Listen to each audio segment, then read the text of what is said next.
Hello YouTube family. तो उम्मीद करता हूँ आप सभी लोग बढ़िया होंगे। मैं भी अल्हम्दुलिल्लाह बढ़िया हूँ। और छुट्टी है, दिन है फ्राइडे और छुट्टी है। कंपनी में कुछ प्रॉब्लम है, उसकी वजह से आज जो है काम नहीं है।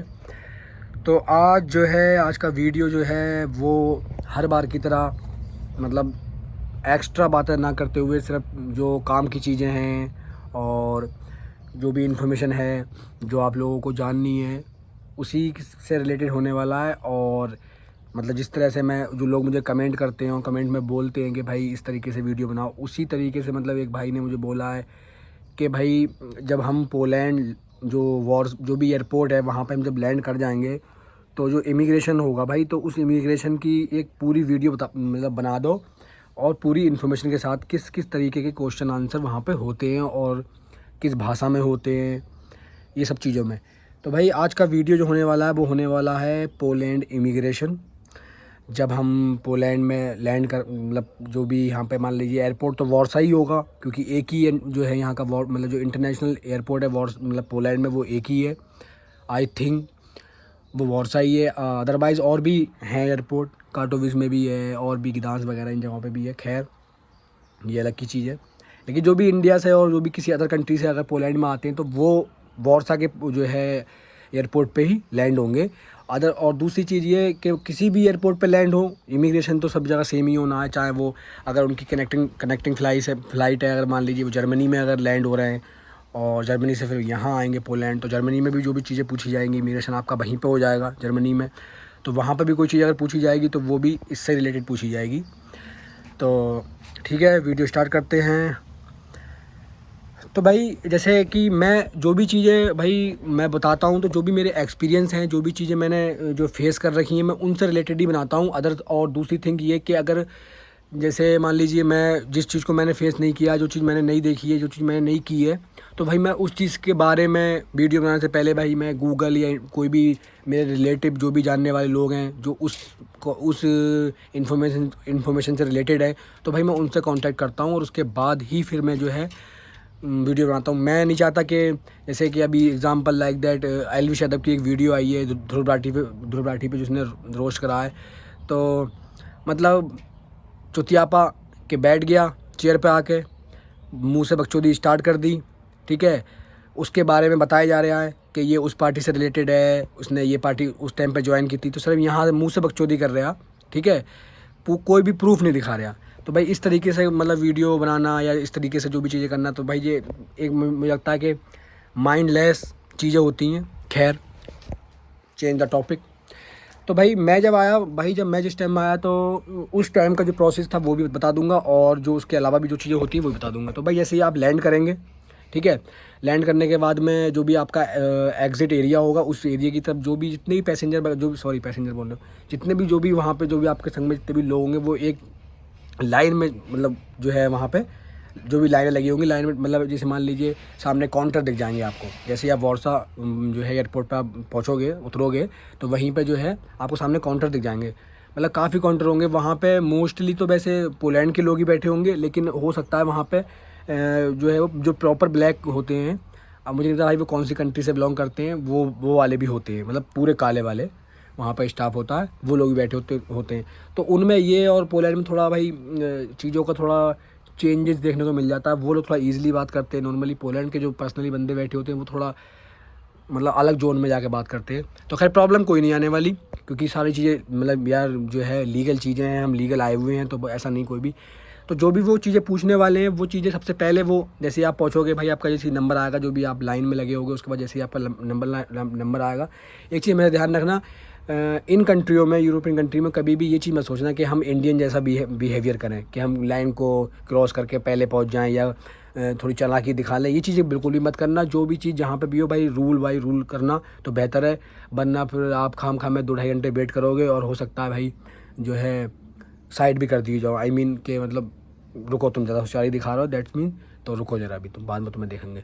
तो इसको जो भी चीज़ें भाई उसको फॉलो करते हुए ही आएँ और हर एक चीज़ को फॉलो करें। और जैसे ही लैंड करें भाई तो दिमाग में ये चीज़ डाल लें कि अब हम इंडिया में नहीं भाई पोलैंड में हैं, तो हर एक चीज़ का ख्याल रखें। तो अगर लाइन में हैं आप तो लाइन को फॉलो करें, ठीक है। और जैसे ही आपका नंबर आए तो अपने जो भी आपका पासपोर्ट है ठीक है। और आपका जो वर्क परमिट है, अगर वर्क परमिट पाए हुए हो तो वर्क परमिट, ठीक है। ये 2 चीज़ें आप जो है अपने जो बैग, आपका जो पिट्ठू बैग होगा उसके ऊपर वाली चैन जो है उसमें रख लें, ठीक है। पहले तो आप उसको जो है अच्छी जगह रख के लाएं, क्योंकि बहुत इंपॉर्टेंट चीज़ है पासपोर्ट और जो भी है वो वर्क परमिट, उसको अच्छी तरह, मगर लेकिन जब यहाँ पे आप उतर जाएं उसके बाद आपको उसको जो है अपने पास में रख लें, कि ताकि आप जैसे ही कोई उसको पूछे या उसके बारे में बोले तो आप तुरंत ही उसको दिखा दें। ये नहीं कि आप बहुत ज़्यादा टाइम लें उसके बाद उसको दिखाएं, तो ऐसा ना करें।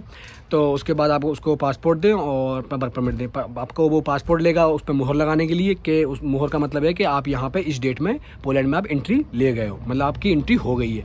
उस मुहर का बहुत ज़्यादा मतलब रोल है, बहुत रोल प्ले करती है वो आपकी पूरी पोलैंड जर्नी में बहुत ज़्यादा रोल प्ले करती है। जहाँ भी आप पोलैंड में कहीं भी जाओगे तो भाई उस मोहर का बहुत ज़्यादा हर जगह वो रहता है, ठीक है। खैर वो मोहर लगवाएं, और रेड कलर की मोहर होती है, ठीक है। वो तो मैं ऐसे बता दे रहा हूँ तुम्हें नॉलेज के लिए। और उसके बाद में वो आपका पासपोर्ट अपने हाथ में ले लेगा, और पासपोर्ट लेने के बाद में वो जो भी सबसे पहला क्वेश्चन वो करेगा कि भाई आप चलो पहले एक चीज़ और क्लियर कर लें, ये चीज़ बहुत कन्फ्यूजन वाली है कि भाई कि वो कौन सी भाषा में बात करेगा।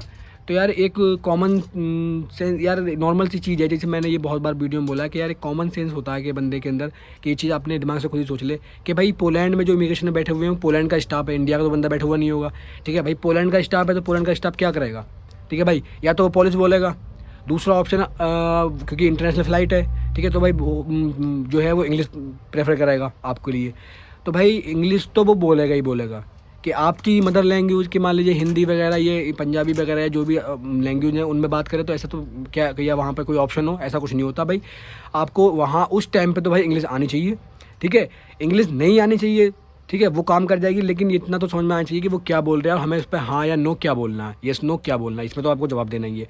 उसने पूछ लिया कि भाई आप मतलब आपकी जो कंपनी है वो भाई क्या नाम है कंपनी का, तो आपने ऑलरेडी पहले ही वर्क परमिट पर देख रखा होगा मेरी कंपनी का क्या नाम है। जो भी कंपनी का नाम है वो कंपनी के नाम को रख लें, और दूसरा जो आप जिस फ़्लाइट से आए हैं, जिस फ्लाइट के, उस फ्लाइट का नाम याद कर लें, जिस फ्लाइट से भी आप आएँ उसका नाम याद कर लें। वो आपको इंडियन इमिग्रेशन पर भी पूछा जाएगा, और हो सकता है यहाँ भी पूछ लिया जाए। बहुत ज़रूरी नहीं है लेकिन याद कर लें, बहुत बड़ा काम नहीं है, लेकिन याद कर लें उसको, बेटर है आपके लिए, ठीक है, जिससे प्रॉब्लम नहीं आएगी। दूसरा भाई आपका वर्क परमिट पूछेगा, कंपनी का नाम पूछेगा, और उसके बाद में आपसे पूछेगा कि भाई जो है आप यहाँ पे आए हैं, आपको पर्सनल कोई एक्सपीरियंस है किसी काम का, या आप किसी को यहाँ जानते हैं, आपको कोई रिलेटिव है, इस तरीके से वो सवाल करेगा। जैसे मतलब वो इसलिए करते हैं कि अगर बंदा यहाँ पे उसके जानने वाले हैं, रिलेटिव हैं, तो ये सर्वाइव अच्छे से कर लेगा, इससे दिक्कत नहीं आएगी। क्योंकि कोई भी कंट्री का कोई भी भाई प्रोसेस है या कोई भी चीज़ है, वो यार ये नहीं चाहते कि अदर कंट्री के लोग यहाँ पा के लावारिसों की तरह घूमें, क्योंकि यार ये कंट्री बहुत ज़्यादा जैसे मैं मान लीजिए यार, ये नहीं कि जैसे अपनी है, जैसे मतलब इंडिया में जैसे मान लीजिए बहुत ज़्यादा भुखमरी है, तो ऐसी चीज़ें यहाँ पे नहीं है। इसी वजह से नहीं है कि ये सिर्फ उतने ही लोगों को जो है प्रेफर करते हैं जितना ये मैनेज कर सके चीज़ों को, ठीक है। ये नहीं कि मतलब 100 लोगों के लिए भंडारा करा है और उसमें 1000 लोग पहुँच गए, तो ये चीज़ नहीं होती यहाँ पर। और अच्छी चीज़ है, ठीक है, ये हर जगह लागू होनी चाहिए, कि ये नहीं भाई कि वैकेंसी इंडिया में जो है वैकेंसी निकल रही है किसी भी जॉब के लिए 1 लाख और फॉर्म भरे पड़े हैं 2 करोड़, समझ रहे हो, तो मतलब ये लेवल, तो ये चीज़ें बहुत ज़्यादा गलत हैं। खैर वो तो अलग चीज़ है। तो भाई वो वर्क परमिट में आपका जो कंपनी नेम हो गया वो पूछेगा, किस कंपनी पे आए हो आप, और आपका नाम भी पूछ लेगा, क्या नाम है, आपके माता पिता से रिलेटेड भी चीज़ें पूछ लेगा, पापा का वगैरह, मम्मी का नाम क्या है, आपकी डेट ऑफ बर्थ पूछ लेगा, ठीक है, ये पूछ लेगा। आपको कोई पर्सनल स्किल, आपका काम किस जानते हो वो पूछ लेगा, और जो आप जिस कंपनी में जो काम करने आ रहे हो उस काम के बारे में पूछेगा, आप क्या काम करने जा रहे हो। अगर आप पैकिंग करने जा रहे हो तो आप बोल सकते हो नॉर्मली, मतलब मैं पैकिंग करने आया हूँ, मतलब फूड पैकिंग है या कोई भी किसी भी तरह की पैकिंग है वो पैकिंग बोल सकते हो। या आप जैसे मान लीजिए कोई भी चीज़ है यार, जैसे मान लीजिए आप किसी में सेलिंग करने आ रहे हो या कुछ और जगह पे आ रहे हो, ये नॉर्मल चीज़ें हैं। काम मतलब जो भी है उस पर लिखा हुआ होगा, वो आप पढ़ लें उसको बेहतर तरीके से और उसको याद कर लें माइंड में अपने, ठीक है, वो उसको पूछेगा, ठीक है। ये 3-4 चीज़ें पूछेगा, 3-4 चीज़ें मैंने कंफर्म करा दी हैं। जैसे कि आपका वर्क परमिट लेगा हाथ में लेने के बाद आपकी डेट ऑफ बर्थ वगैरह ये पूछ लेगा कि मतलब बंदा, मतलब नॉर्मल थिंग है कि बंदा यही है, और डेट ऑफ बर्थ पूछेगा, अपने जो तुम्हारा एड्रेस है वो पूछ सकता है, या माता पिता के नाम पूछ सकता है, और आपका जो काम है उससे रिलेटेड पूछ सकता है, आपके पर्सनल एक्सपीरियंस पूछ सकता है, आप किसको यहाँ जानते हो उसके बारे में पूछ सकता है, कि अगर यहाँ पर जानते हो किसी को तो वो उनकी अपनी मेंटलिटी है कि भाई वो इस चीज़ का क्वेश्चन किस वे में कर रहे हैं, ठीक है, वो पूछ सकता है। इसके अलावा कोई और तीसरा क्वेश्चन नहीं होगा भाई, यही चीज़ें होती हैं। और उसके बाद में आपको वो एक्सिट करा देगा। जैसे ही आप एक्सिट करोगे, एक्सिट करने के बाद आपका लगेज पड़ा होगा, आपके जो है आपको पता ही होगा टोकन नंबर आपके पास में मिला होगा, इंडिया इमिग्रेशन पे टोकन नंबर जो मिला होगा वही आपका लगेज नंबर यहाँ पे होगा, उस पर काउंटर नंबर लिखा होगा, उस काउंटर नंबर पर जाओगे, अपना लगेज पिकअप करोगे, उसके बाद में आप एक्सिट कर जाओगे और वेलकम टू पोलैंड।